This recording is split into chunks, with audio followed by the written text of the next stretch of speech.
Hoy vamos a empezar una nueva serie de prédicas que se llama Con todo el corazón. Y creo que por lo menos para mí es muy bonito ver el proceso que hemos estado llevando como congregación.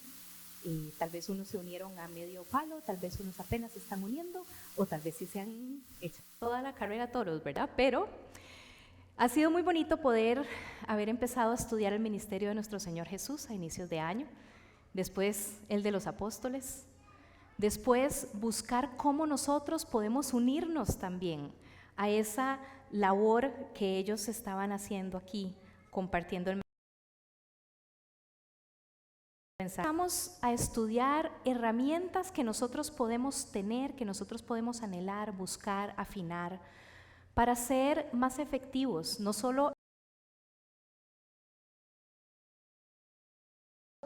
de compartir quién es el Señor, qué es lo que ha hecho en nosotros. Y esta semana el Señor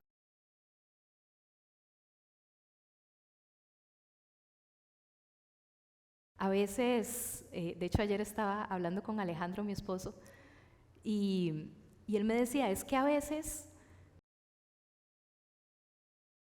el Señor no ha hecho que en lo que ha hecho. A veces, Señor, me falta esto, Señor, necesito que arregles esto, Señor, mete la mano en esto porque no sé qué hacer. Y sí, podemos estar muy angustiados, pero recordemos que ha hecho mucho. Amén. Y quisiera que tomemos nada más unos segunditos. Lo invito a cerrar sus ojos, si quiere. Y piense nada más en una cosa por la cual, como cantábamos hace un rato, decirle gracias a Dios. Algo que usted diga, todavía impacta mi corazón. Todavía estoy con la boca abierta de ver lo que hizo el Señor. Puede ser algo reciente, puede ser algo de hace bastante tiempo, pero qué lindo que es recordar quién es nuestro Señor. Amén.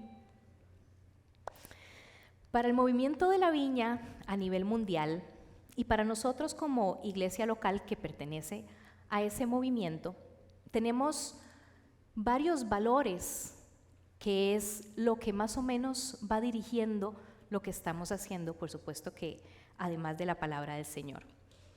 Dos de esos valores dicen, valoramos vivir en la presencia de Dios y valoramos experimentar el reino de Dios.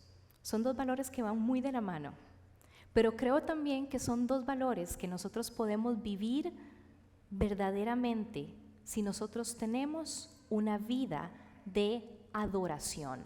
Y es lo que vamos a estar estudiando durante esta serie que se llama De todo corazón. Cómo nosotros podemos adorar a nuestro Dios de todo corazón. ¿Han notado que muchas veces cuando hablamos de adoración, y yo me incluyo en el saco, inmediatamente pensamos en música? ¿Solo a mí me pasa? Ah, no, ya me voy. Conectamos la adoración con música. Y muchísimas veces aquí desde el frente, los líderes y las personas que nos ayudan a hacer las intervenciones son como muy enfáticos en decir, vamos a adorar al Señor por medio de la música. Susan acaba de decir, vamos a adorar al Señor por medio de nuestros diezmos y ofrendas. Y es que no podemos encasillar la adoración en solo un ratito de música, ¿cierto? La adoración es mucho, mucho más que eso. Tiene que abarcar toda nuestra vida. Quisiera leerles dos frases que encontré que me encantaron con respecto a la adoración. La primera es de William Temple. Él en 1940 era el arzobispo de Canterbury y dijo, adorar es avivar la conciencia por la santidad de Dios, alimentar la mente con la verdad de Dios, purgar la imaginación por la belleza de Dios, abrir el corazón al amor de Dios y dedicar la voluntad al propósito de Dios. No se oyeron notas musicales por ahí, ¿cierto? Tiene mucho que ver con otras cosas. ¿Recuerdan un asunto que se llamaba la Marcha para Jesús? Sí se acuerdan. El fundador de ese movimiento se llama Graham Kendrick y dijo esta es un poquitico más larguita, intentemos concentrarnos, pero está muy bonita. Dice, todo el mundo adora, ya sea a un héroe, posesiones, éxito, placer, una causa política, un ídolo tallado o a uno mismo. La forma en que vivimos y nos comportamos hace evidente las cosas que amamos y a las que nos entregamos. Está en nuestra propia naturaleza adorar, y ese impulso interior nos lo dio nuestro Creador. Convertirse a la fe en Jesucristo es volver a la adoración del Dios verdadero, destronar todos los rivales de su autoridad. El corazón mismo de la adoración es dar, no solo nuestros talentos y bienes, sino también a nosotros mismos. Una frase que yo he escuchado mucho por ahí, habla de que la adoración se trata solo de Dios. ¿Lo han escuchado ustedes también? Es que la adoración, Señor, esto se trata solo de vos. Y sí, es cierto, nuestro enfoque en la adoración tiene que ser el Señor, no ninguna de esas otras cosas que mencionábamos en esa frase. Pero yo creo que si nosotros decimos, es que la adoración se trata solo del Señor, de alguna manera como que nos estamos excluyendo a nosotros del paquete. Y en la adoración nosotros tenemos que tener un papel sumamente activo para que sea una adoración verdadera. Tenemos que estar conscientes de cuál es nuestro papel y cuál es nuestra manera de adorar en nuestro día a día, en nuestro minuto a minuto. Los invito a que leamos en Romanos 12, si trajeron su Biblia o tienen la aplicación lo pueden buscar por ahí. Hoy la tecnología se nos reveló, así que no tenemos proyección. Pero si no anda, entonces el vecino tal vez anda y pueden ahí compartir. Romanos 12. Vamos a leer los primeros 2 versículos. Dicen así: Por lo tanto, amados hermanos, les ruego que entreguen su cuerpo a Dios por todo lo que Él ha hecho a favor de ustedes. Que sea un sacrificio vivo y santo, la clase de sacrificio que a Él le agrada. Esa es la verdadera forma de adorarlo. No imiten las conductas ni las costumbres de este mundo. Más bien, dejen que Dios los transforme en personas nuevas al cambiarles la manera de pensar. Entonces, aprenderán a conocer la voluntad de Dios para ustedes, la cual es buena, agradable y perfecta. Amén. Somos nosotros los que propiciamos la adoración en nuestra vida. Somos nosotros los que le damos el espacio a la adoración, intencionalmente, con decisiones concretas que nosotros podamos tomar. Es darle el espacio al Señor, como hablábamos en la serie de Felicidad Pura, para que Él se pueda mostrar a nosotros en todo su esplendor, en todo su poder. Esta apertura nos va a ayudar a comprender y a vivir verdaderamente de la mano del Señor. Y según este texto de Romanos que vamos a estar estudiando hoy, hay 4 cosas que la adoración hace en nosotros o que debería estar haciendo en nuestra vida y que me encantaría que las tomáramos en cuenta para empezar esta serie. Voy a leer las 4 primero y después vamos a ir estudiando cada una un poquitito. La primera es que la adoración nos recuerda nuestra necesidad de Dios. La segunda es que la adoración afianza nuestra fe. La tercera es que la adoración nos confronta con nuestro deseo de conformarnos. Y en último lugar, la adoración cambia la manera en que nosotros vemos la realidad. Si nos enfocamos en que la adoración nos recuerda nuestra necesidad de Dios, podríamos empezar por el principio. Romanos 1, la primera parte del primer versículo dice: por lo tanto, amados hermanos, les ruego que entreguen su cuerpo a Dios por todo lo que Él ha hecho a favor de ustedes.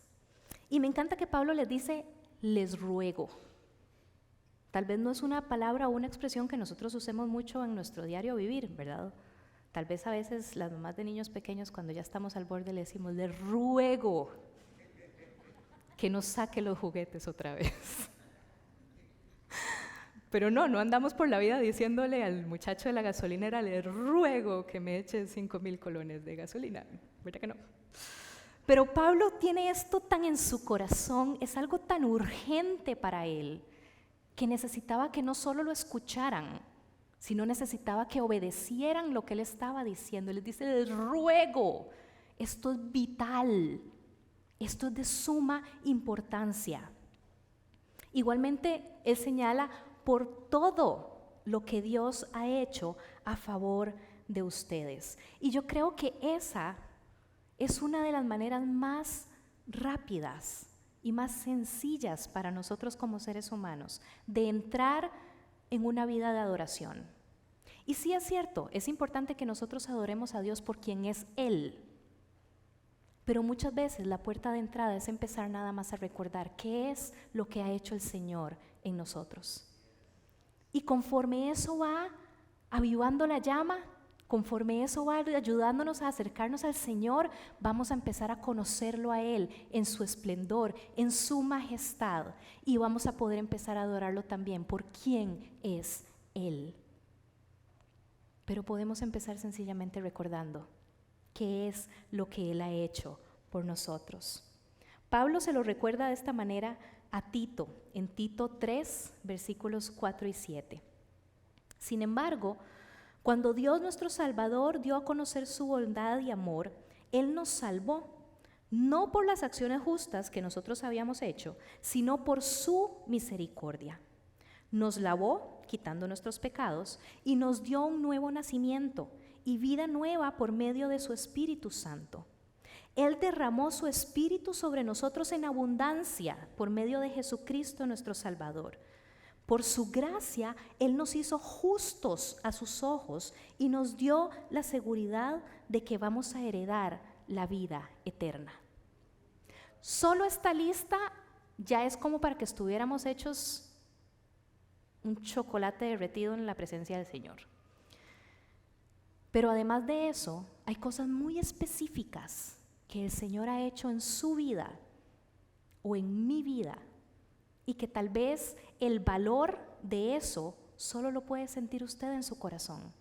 Es algo que Dios dijo, esto es especial para mi hijo, para mi hija. Y específicamente lo hizo para demostrarte su amor. Podríamos empezar con este texto de Tito, pero qué lindo, como hicimos hace un momento, poder tomar un momentito y decir, Señor, hoy quiero recordar qué es lo que has hecho en mi vida. ¿Cuáles puertas has abierto? ¿De qué me has salvado? ¿Qué me has dado? ¿Con qué soñaba yo que ahora tengo? ¿O que tengo aún mejor de lo que yo podía haber pensado? Tal vez pensar en el momento en que cada uno de nosotros tuvo su encuentro con el Señor. La gran mayoría llegamos destruidos por todo lado.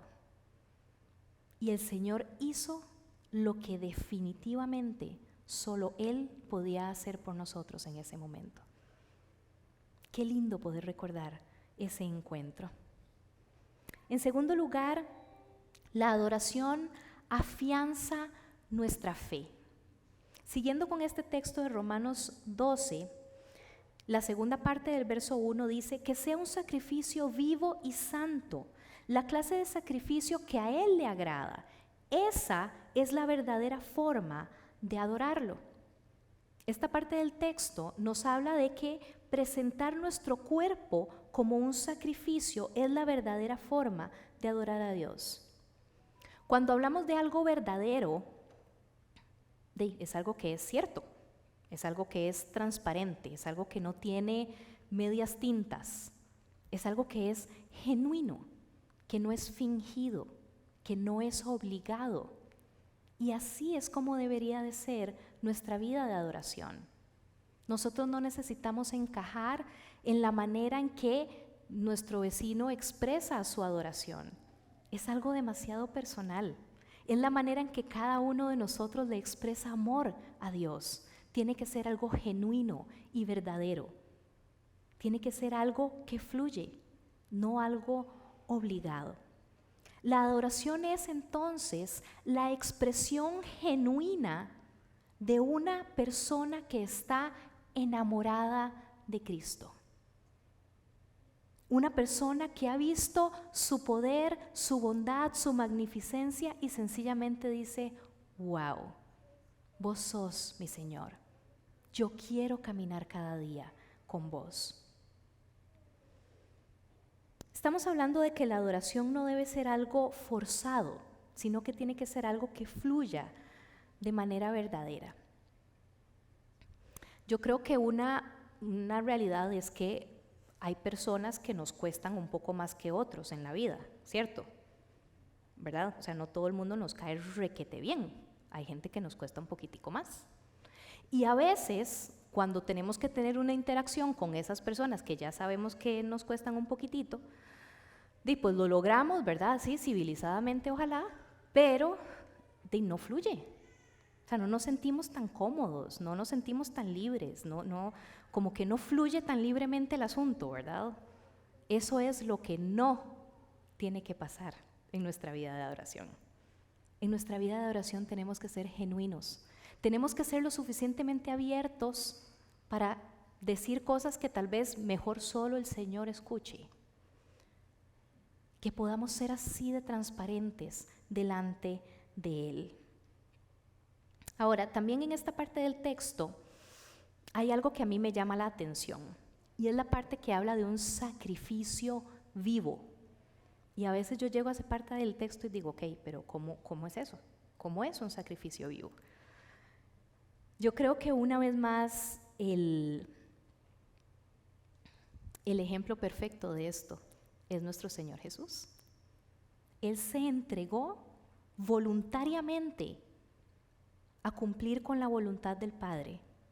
Entregó su vida en la cruz, murió como un sacrificio, resucitó y por lo tanto es un sacrificio vivo. Nosotros como creyentes, cuando nos entregamos a la voluntad de Dios, nos depositamos en sus manos sencillamente para hacer lo que Él desea que nosotros hagamos. Nos convertimos en sacrificios vivos. Ya no vivimos para nosotros mismos, vivimos para su gloria. Ya no vivimos para nosotros mismos, vivimos para lo que Él planificó para nosotros, teniendo Él la mejor idea de qué es lo que nosotros deberíamos hacer con nuestra vida. La siguiente palabra que caracteriza este sacrificio vivo es santo. Y me gustaría que nos devolviéramos un momentito al primer punto que comentábamos. Hablábamos de recordar lo que el Señor ha hecho por nosotros. Él nos ama, dio todo por nosotros, nos ha perdonado, nos ha restaurado, nos ha adoptado en su familia. Y esa es la parte que Él ha hecho por nosotros. Él nos hizo santos. Él nos separó, Él nos llamó de las tinieblas a su luz admirable. Nuestra parte es que cada uno de nuestros esfuerzos vayan directo a mantenernos en ese estado de santidad al que Dios nos ha llamado. Nuestras acciones y nuestras decisiones en nuestro día a día escogen si yo decido seguir cerca de esa santidad a la cual el Señor me ha dado o si decido alejarme de esa santidad. cuando nosotros vivimos desde la posición de que hemos sido hechos santos, que hemos sido hechos aceptables delante del Señor. Nuestra adoración se desborda en que nuestra vida entera se esfuerce por mantenernos en ese lugar. En tercer lugar, la adoración nos confronta con nuestro deseo de conformarnos. En el versículo 2 de Romanos 12 dice: no imiten las conductas ni las costumbres de este mundo. Y yo quisiera que hoy cada uno de nosotros recuerde esto a partir de hoy, profundamente. Hay una gran diferencia entre conformarnos y pertenecer. Conformarnos o imitar, como dice esta traducción, implica que nosotros vamos a cambiar para encajar en el lugar o en el grupo donde estamos. Vamos a cambiar. Nosotros llegamos a un punto en que decimos, ¿cómo tengo que hablar para ser aceptado aquí? ¿Cómo tengo que actuar? ¿O qué no debo de hacer para ser aceptado aquí, para ser parte de lo normal en este lugar? Y a veces esto ocurre solamente en un ámbito de nuestra vida, a veces ocurre en varios ámbitos de nuestra vida y sencillamente es agotador e insostenible en el tiempo. El hecho de que nosotros hagamos esto implica que no solo nos estamos traicionando a nosotros mismos, estamos traicionando a aquel que nos tejió en el vientre de nuestra madre y que nos creó tal y como somos cada uno de nosotros. Pertenecer, por otro lado, jamás va a implicar cambiar quiénes somos nosotros.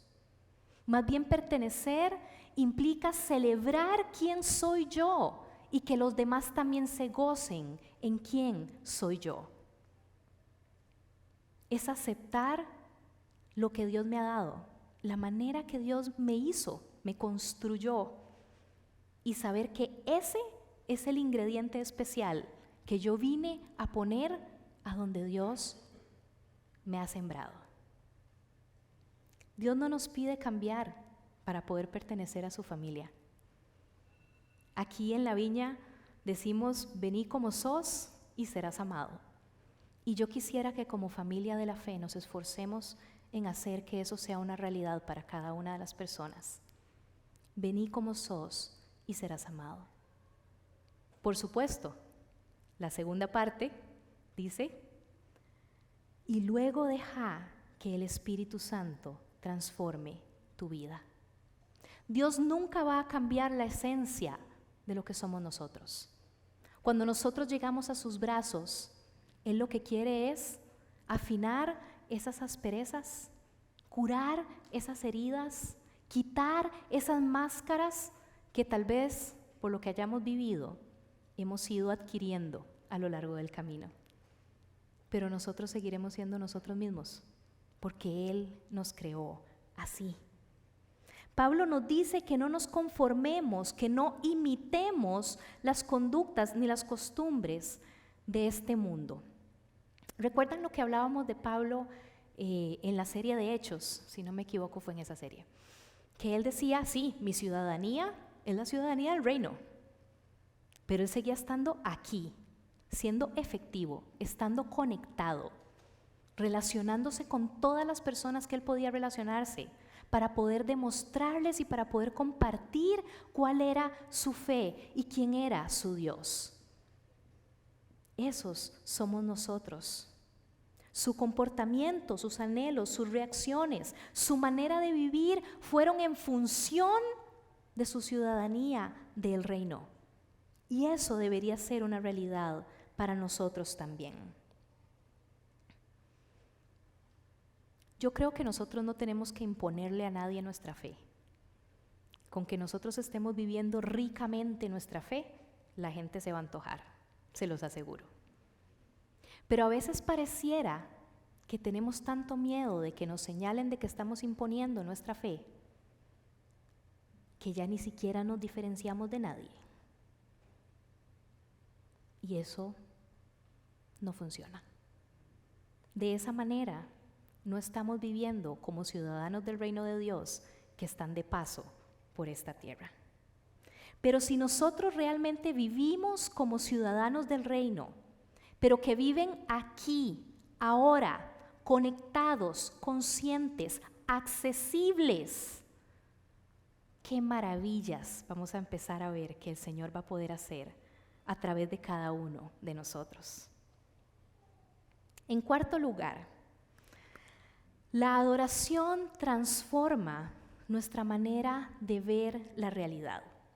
La segunda parte del verso 2 de Romanos 12 dice: más bien dejen que Dios los transforme en personas nuevas al cambiarles la manera de pensar.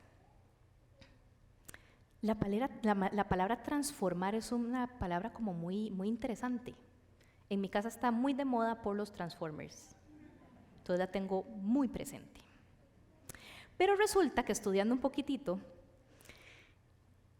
la palabra transformar y la palabra metamorfosis vienen de la misma palabra en griego. Y me pareció lindísima esta imagen. La metamorfosis es este proceso en el cual una larva llega a ser una mariposa, ¿verdad? Pregunta muy sincera. ¿Alguna vez ustedes han visto una larva teniendo una crisis, problemas serios para poder llegar a ser una mariposa? O no sé, tal vez en esos documentales chivísimas que uno puede ver de los animalitos y entonces de repente encontraron un grupo de apoyo para larvas estancadas en su proceso de crecimiento. ¿Verdad que no? No, ¿verdad que no? Toda la razón. La metamorfosis, uniendo este punto con el punto anterior de conformarnos o de imitar. Conformarnos o imitar es una decisión que nosotros mismos tomamos, ¿cierto? Cada uno de nosotros decide a qué le baja el volumen o qué esconde, si quiere transformarse o si quiere conformarse o si quiere imitar. Pero por otro lado, la transformación, si la vemos desde este punto de vista, es un proceso que le pasa naturalmente a la larva. La larva no tiene que hacer nada más que estar lista para que pase lo que tenga que pasar. Y ya. En nuestro caso, esa transformación es el proceso que hace el Espíritu Santo en cada uno de nosotros. Él se encarga. Usted y yo lo que tenemos que hacer es dejar que Él haga. Y ahí es donde esa transformación se va a dar. ¿Cómo nos transforma Dios? Este pasaje nos lo dice, transformando nuestra manera de pensar. ¿Cómo se renueva nuestra manera de pensar? Escuchando la palabra del Señor.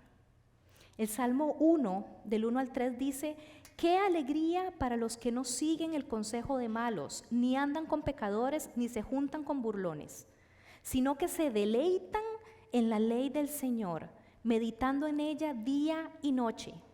Son como árboles plantados a la orilla de un río, que siempre dan fruto en su tiempo, sus hojas nunca se marchitan y prosperan en todo lo que hacen. Yo quiero ser así. Nuestra manera de pensar es transformada mediante la acción nuestra de meditar en la palabra, de pensar, de recordar, de aplicar, de preguntarle a la palabra del Señor. La Biblia debería ser en lo que principalmente nosotros meditemos, día y noche, dice la palabra del Señor. Y vamos a poder empezar a vernos a nosotros mismos de una manera diferente. De repente no va a ser solo teoría, sino que va a empezar a hablarnos a nosotros. Va a empezar a hacer vida en nosotros. Y vamos a empezar a vivir y a tener esa convicción profunda de que sí, yo soy la beneficiaria, el beneficiario de ese amor de Dios. Tan alto, tan profundo, tan ancho, que nada me puede separar de Él. Vamos a empezar a ver a partir de la palabra del Señor cómo el Señor logró llegar al momento del acto salvífico de Jesucristo para cada uno de nosotros. Todo lo que tuvo que pasar, todo lo que Él hizo para que nosotros nos sepamos amados y vivamos de esa manera. Para concluir, pregunto, ¿cuál es el beneficio para nosotros de todo esto? La última parte de este pasaje dice: entonces aprenderán a conocer la voluntad de Dios para ustedes, la cual es buena, agradable y perfecta. Buena, agradable y perfecta. Eso es lo que el Señor quiere entregarnos por medio de nuestra vida de adoración. Quisiera que tomemos unos minutitos en este momento para también adorar por medio de recordar el sacrificio de nuestro Señor Jesús. En la entrada los servidores tenían las copitas de Santa Cena. Si a alguien le hace falta, le pido por favor que levante su mano y los servidores le van a llevar una hasta su silla. Levántenla bien alto para que no se les pierda, por favor. Todo lo que nosotros hacemos es adoración, debería ser adoración.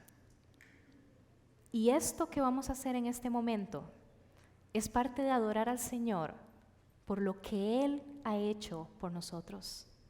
El mayor acto de amor que podemos haber recibido es este. Y el Señor es tan bueno con nosotros que nos dejó la tarea de seguir celebrando la cena del Señor para que no se nos olvide, para que cada día que nosotros celebramos esto podamos volver a encontrarnos con el sacrificio que Él hizo por nosotros, con el amor tan intenso que Él tiene por cada uno de nosotros y con el propósito que Él tiene sobre cada uno de nosotros.